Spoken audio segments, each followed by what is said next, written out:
So I want to talk a bit about Grace First Ability, Jar of Death. There's some stuff about it that might not seem obvious at first, and I think they're important to note. You can see there in their stats they have search range and dash range. So basically when you initially spawn them, you you don't necessarily do anything unless there's an enemy nearby.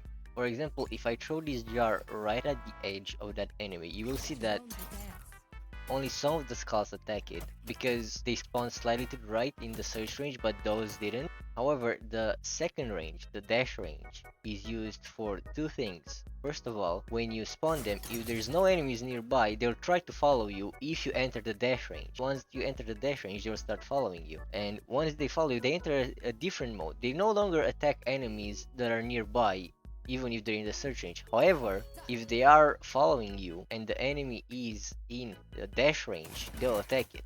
However, if they're not in the dash range, they're not gonna attack it. They need to get in the dash range of the enemy and you to attack them for the skulls to aggro. And this is really important because the default dash range is 15 meters, but your weapon's attack range is maxed at 18 meters. Which means that if I summon the Jar of Death next to me and I just barely touch an enemy, they will not attack. However, this range scales with ability range. So if I get greater expansion, they're slightly behind me, so they're not in the dash range yet. But you'll see that they attack from far further.